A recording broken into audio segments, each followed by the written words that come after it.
আসসালামু আলাইকুম প্রিয় শিক্ষার্থীবৃন্দ, সবাইকে শুভেচ্ছা।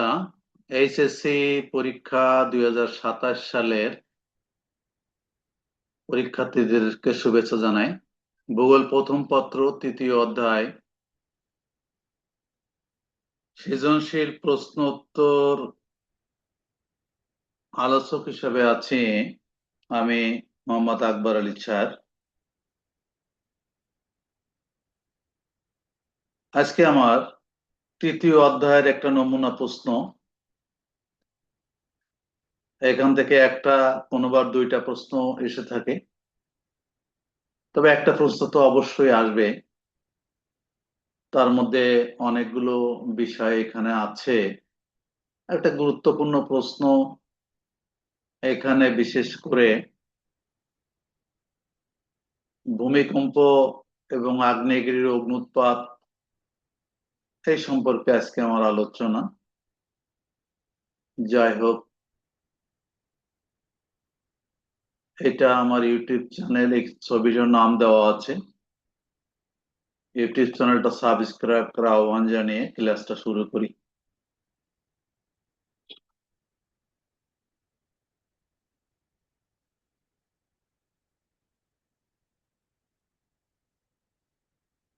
এখানে ঘটনা একে দেয়া আছে,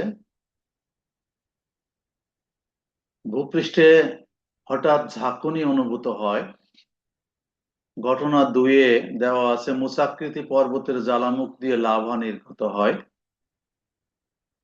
এই দুইটা কথা দিয়েই একটা উদ্দীপকের, আমি আগেই বলেছি যে উদ্দীপকে কি বলতে চাই, কি ইঙ্গিত করতে চাই, এটা যদি কেউ ধরতে না পারে এবং ইঙ্গিতটা যদি অন্য দিকে নিয়ে যায়, অন্য কথা লেখে, প্রশ্নের উত্তর যাই লিখুক না কেন, সেখানে নাম্বারটা জিরো হয়ে যাবে। আর প্রশ্নের উত্তর, প্রশ্নটা যদি ধরতে পারে, অর্থাৎ কি বলতে চেয়েছে সেটাকে যদি বুঝতে পারে, আর সেটার উত্তর যদি একটু কমও লেখে, তাহলে সে নাম্বার পাবে। তা যাই হোক, এখানে ঘটনা একে ভূমিকম্পের নির্দেশ দেওয়া হয়েছে, ভূমি একে দুইয়ে, ঘটনা দুইয়ে আগ্নেয়গিরির অগ্ন্যুৎপাতের কথা বলা হয়েছে। ক এবং খ নম্বর যে প্রশ্নটা এসেছে সেটা ক হচ্ছে নগ্নি ভবন কাকে বলে। খ হচ্ছে সূর্যের তাপ কিভাবে বিচূর্ণী ভবন ঘটায়, ব্যাখ্যা করো। গতে এসেছে উদ্দীপকের ঘটনায় এক সংগঠনের কারণ বর্ণনা করো। এখানে উদ্দীপকের ঘটনায় এক সংগঠনের কারণ, এ তো আমি আগেই বললাম। উদ্দীপকের ঘটনা এক হচ্ছে ভূমিকম্প, এবং সেই ভূমিকম্পের যে কারণগুলো আছে বর্ণনা করতে বলেছে। উদ্দীপকের ঘটনা দুয়ে ইঙ্গিতকৃত দুর্যোগে ভূপৃষ্ঠের ব্যাপক পরিবর্তন ঘটায়, বিশ্লেষণ করো। এখানে মুসাকৃতি পর্বতের জ্বালামুখ দিয়ে যে লাভা নির্গত হয়, এটা যে ভূপৃষ্ঠের ব্যাপক পরিবর্তন ঘটায়, বিভিন্ন পর্বত, মালভূমি, সমভূমি ইত্যাদি তৈরি হয়, দ্বীপ তৈরি হয়, এগুলো আসলে বিশ্লেষণ করতে বলেছে। ভূপৃষ্ঠে যে পরিবর্তন হয় সেগুলো বিশ্লেষণ করতে বলেছে। তাহলে আমরা অপেক্ষা না করে প্রশ্নের কিছু সমাধানের দিকে যাই। প্রথমে হচ্ছে কাকে বলে নগ্নি ভবন। নগ্নি ভবন কাকে বলে? ডেনুডেশন, যার ইংরেজি কথাটা আবহাওয়া বিকার, পুঞ্জিত ক্ষয় এবং ক্ষয়ীভবন, এই তিনটি পদ্ধতির যৌথ ক্রিয়াশীলতায় ভূপৃষ্ঠের উপরিভাগের শিলাস্তর ক্ষয়ীভূত হয়ে অপসারিত হয় এবং নিচের শিলাস্তর উন্মুক্ত হয়ে পড়ে। এই প্রক্রিয়াকেই নগ্নীভবন বলে। অর্থাৎ বিচূর্ণী ভবনের পরবর্তী প্রক্রিয়া, বিচূর্ণীভূত পদার্থ সমূহ ক্ষয় হয়ে আলগা হয়ে যে নগ্ন অবস্থার সৃষ্টি করে সেটাই নগ্নীভবন। নগ্নীভবন সমান আবহাওয়া বিকার প্লাস পুঞ্জীবিত ক্ষয় আর ক্ষয়ী ভবন। নগ্নীভবন সংগঠিত হতে হলে অবশ্যই বিচূর্ণী ভবন হতে হবে, ক্ষয় হতে হবে এবং ক্ষয়ী ভবন সংগঠিত হতে হবে। এই তিনটা কাজের ফলেই সাধারণত নগ্নীভবন সংগঠিত হয়। এতটুকু উত্তর লিখলেই জ্ঞানমূলক প্রশ্নে এক পাওয়া সম্ভব। এবার আমরা 2 নম্বর প্রশ্নে চলে আসি। খতে খতে যে প্রশ্নটা বলা হয়েছে, কি বলা হয়েছে আমরা একটু চেষ্টা করি, দেখি এখানে কি বলা হয়েছে। সূর্য তাপ কিভাবে বিচূর্ণী ভবন ঘটায় ব্যাখ্যা করো। সূর্যের তাপ কিভাবে বিচূর্ণী ভবন ঘটায় ব্যাখ্যা করো। এটা এটা হচ্ছে যান্ত্রিক বিচূর্ণী ভবন। বিচূর্ণী ভবনকে আমরা তিনটা ভাগে ভাগ করে থাকি। একটা যান্ত্রিক বিচূর্ণী ভবন, একটা রাসায়নিক বিচূর্ণী ভবন, একটা জৈবিক বিচূর্ণী ভবন। এখানে বিশেষ করে যান্ত্রিক বিচূর্ণী ভবনের একটা ফ্যাক্টরের কথা বলা হয়েছে। আমরা আলোচনায় একটু আসি। একটা চিত্র এখানে দেওয়া আছে। সূর্যের তাপ মূলত যান্ত্রিক বিচূর্ণী ভবন ঘটায়। এই প্রক্রিয়াটি সংক্ষেপে ব্যাখ্যা করা হলো, যে উত্তরটা এই প্রশ্নে চাওয়া হয়েছে। অসম প্রসারণ। দিনের বেলায় প্রচন্ড সূর্যের তাপে শিলার বাইরের অংশ ভিতরের অংশের চেয়ে বেশি উত্তপ্ত প্রসারিত হয়। কি হলো, যে দিনের অসম প্রসারণ ঘটে। দিনের বেলা প্রচন্ড সূর্যের তাপে শিলার যে অভ্যন্তর ভাগ অপেক্ষা এই যে উপরিভাগ, উপরিক ভিতর অংশ থেকে বেশি উত্তপ্ত হয় এবং সেটা প্রসারিত হয়।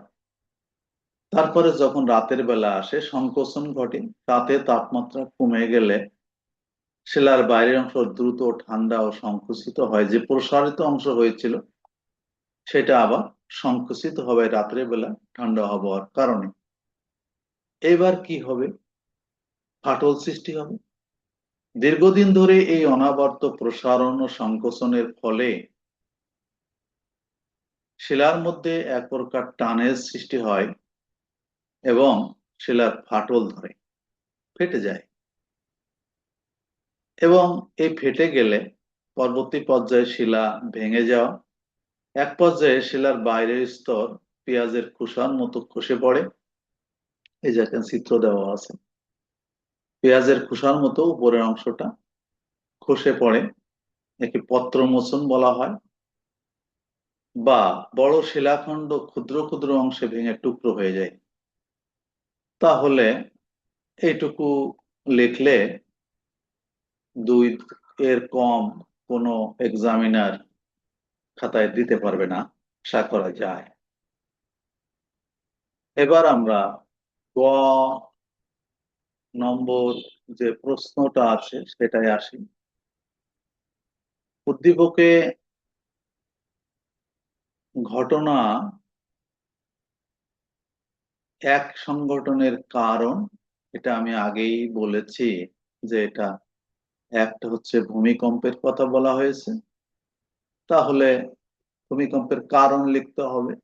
দেখি প্রশ্নের উত্তরে আমরা সমাধানে কি করতে পারি।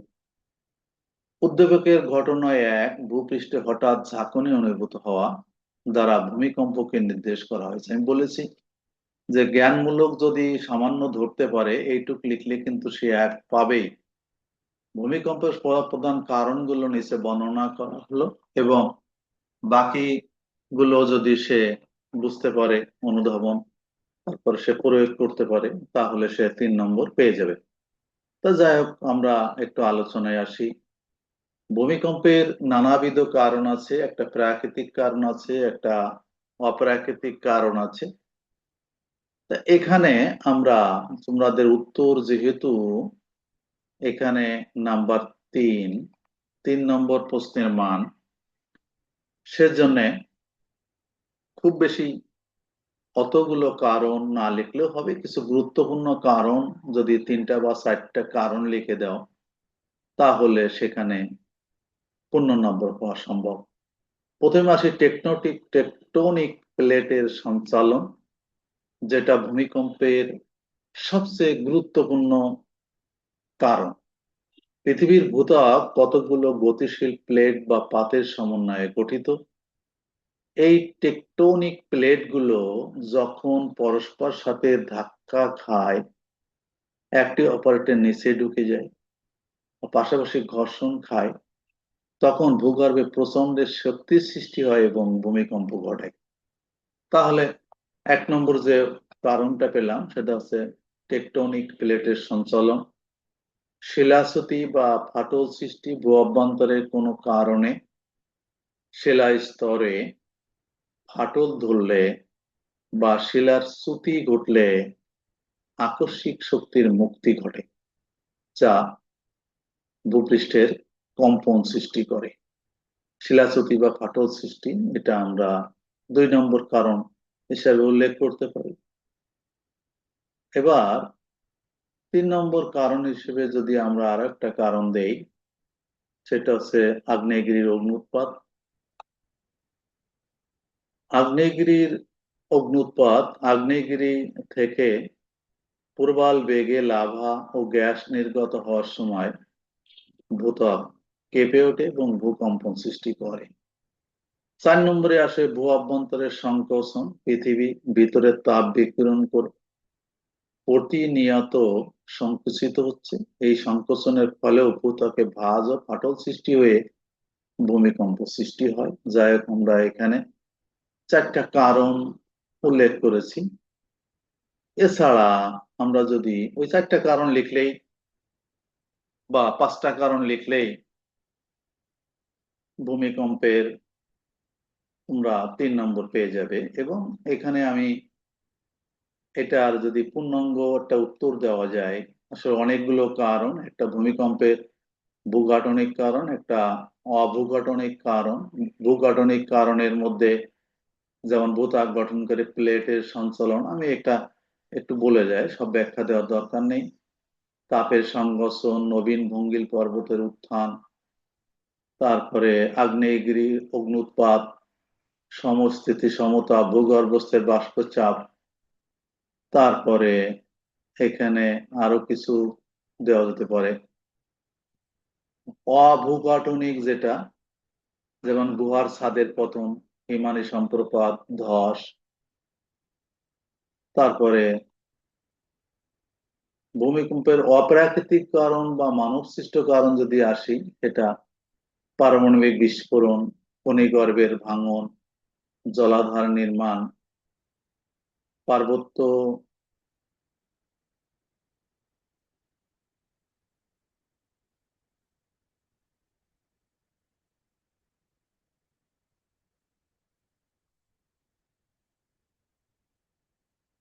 অঞ্চল, ডিনামাইট বিস্ফোরণ, অন্যান্য কারণ। এই সমস্ত কারণগুলো সাধারণত ভূমিকম্প ঘটে থাকে। তা আমরা ভূমিকম্পের কারণ সম্পর্কে 3টা বা 4টা কারণ লিখলেই তোমরা 5টা নম্বর পেয়ে যাবে। তো যাই হোক, আমরা পরবর্তী প্রশ্নে চলে আসি। উদ্দীপকের ঘটনা 2-এ ইঙ্গিতকৃত দুর্যোগ ভূপৃষ্ঠের ব্যাপক পরিবর্তন ঘটায়, বিশ্লেষণ করো।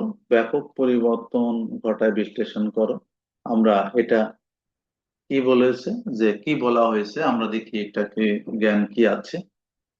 উদ্দীপকের ঘটনা 2, মোচাকৃতি পর্বতের জ্বালামুখ দিয়ে লাভা নির্গত হওয়া দ্বারা আগ্নেয়গিরির অগ্ন্যুৎপাতকে নির্দেশ করে।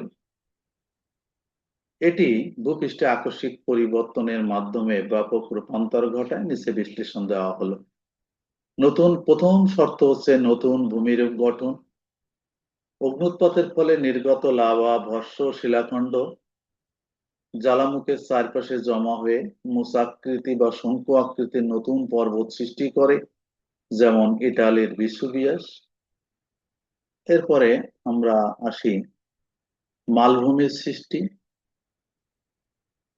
অনেক সময় মালভূমি দ্বীপের উৎপত্তি সমুদ্রের আর একটু ব্যাখ্যায় আসি আর কি। এগুলো তোমরা এমনি লিখতে পারবে। দ্বীপের উৎপত্তি সমুদ্রের তলদেশে অগ্নুৎপাতের ফলে নির্গত লাভা জমে জমতে জমতে জমতে একসময় সমুদ্র পৃষ্ঠের উপরে উঠেছে নতুন দ্বীপের সৃষ্টি করে, যেমন হাওয়াই দ্বীপপুঞ্জটি পুরাটাই আমাদের এই এই যে আগ্নেয়গিরি অগ্নুৎপাতের ফলেই, লাভা সঞ্চয়ের ফলে সৃষ্টি হয়েছে। হ্রদ বা গহ্বর সৃষ্টি, মৃত আগ্নেয়গিরি জ্বালামুখ কালক্রমে বৃষ্টির জলে জমে আগ্নেয় হ্রদ বা ক্যালডেরা তৈরি করে। ভূমির অবনমন ধ্বংসযজ্ঞ, কখনো কখনো প্রবাল অগ্নুৎপাতের ফলে আগ্নেয়গিরির চূড়া ধসে পড়ে বা চারপাশের বিস্তীর্ণ অঞ্চল লাভা ছায়ের নিচে চাপা পড়ে সমভূমিতে পরিণত হয়।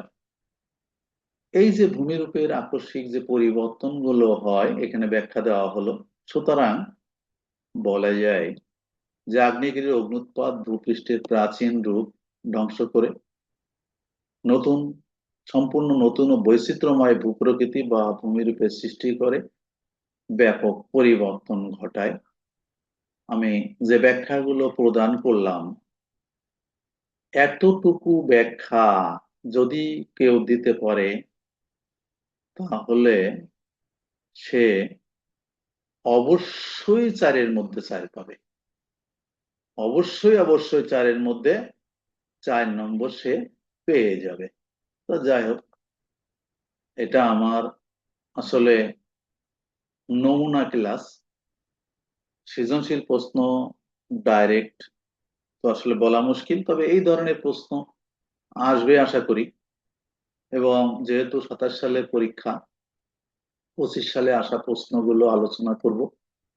এরপরে আমি পর্যায়ক্রমে আরো চলতেই থাকবে আমার এই প্রস্তুতি পর্ব তোমাদের এইচএসসি ভূগোল প্রথম পত্রের 2027 সালের যারা পরীক্ষার্থী তাদের জন্য। আমার প্রশ্নগুলো অনুকরণ করলে, এগুলো সমাধানগুলো দেখলে আশা করা যায় একবার দেখলে উত্তরটা মনে করতে পারবে এবং ভালো উত্তরই তোমরা লিখতে পারবে। যাই হোক, সকলকে অসংখ্য ধন্যবাদ জানিয়ে আজকের মতো এখানে শেষ করি। আল্লাহ হাফেজ।